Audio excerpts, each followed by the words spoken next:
Bonjour, je suis Augustin de La Grandière, je suis cofondateur et président de Milpa. Quel type de projet agricole soutenez-vous actuellement et quels sont les résultats mesurables obtenus jusqu'à maintenant? Alors on soutient la transition d'une agriculture conventionnelle à une agriculture biorégénératrice. Nous avons 4000 hectares qui sont passés grâce à Milpa en agriculture biorégénératrice. Quels sont les trois types d'accompagnement que vous proposez aux agriculteurs et avec quels objectifs? Alors on accompagne les agriculteurs grâce à la garantie de revenus, ça veut dire qu'ils ont une garantie de revenus grâce à Milpa pour passer en agriculture biorégénératrice. Donc on s'adresse à des agriculteurs qui sont déjà exploitants, notre programme régisseur. On accompagne également des jeunes agriculteurs qui, grâce à Milpa, peuvent être installés. Donc, on travaille avec des foncières, notamment la foncière Agriterra.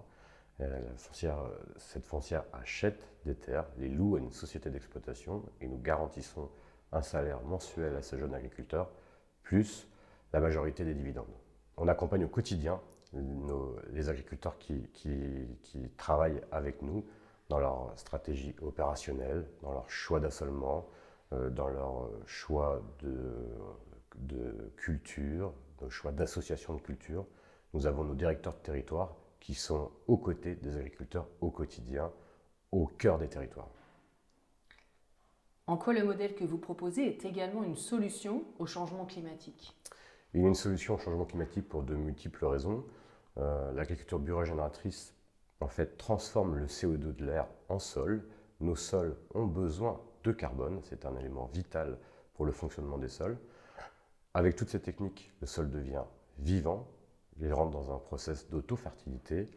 Et quand on crée de la matière organique, de l'humus, dans l'humus, il y a 50% de carbone. Une tonne de carbone, c'est 3,67 tonnes de CO2. Par exemple, sur un seul élément, sur cet élément carbone, nos pratiques stockent beaucoup plus de CO2 que n'importe quelle autre pratique. Nous avons également, comme nous avons un sol vivant, nous avons des haies, nous cherchons à avoir 100 mètres de haies par hectare. Nous avons beaucoup de biodiversité qui s'installe dans les exploitations.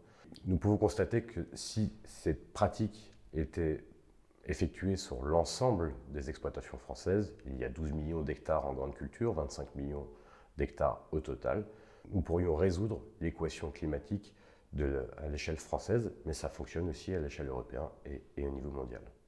Donc l'agriculture biorégénératrice est la solution au changement climatique.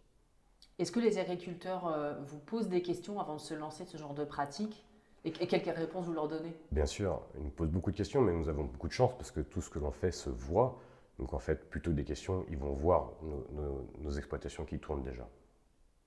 Et au bout de combien de temps on peut espérer avoir des résultats tangibles? C'est la magie de la biorégénération, c'est que ça se voit dès la première année. Ça veut dire que le fonctionnement du sol dans nos pratiques peuvent se voir au bout de 12 mois sur la gradation. On utilise des couverts massifs, donc des couverts avec des tournesols géants, des gestes, où on a des productions en tonnes de matière sèche qui sont très importantes. Et enfin, comment collaborez-vous avec Agriterra dans l'abbaye de Gaussen? Alors dans l'abbaye de Gaussen, nous travaillons sur le programme biorégénération de la partie grande culture de Gaussen.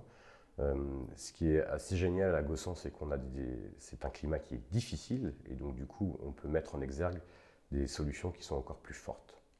Et avec quels objectifs, quelles ambitions?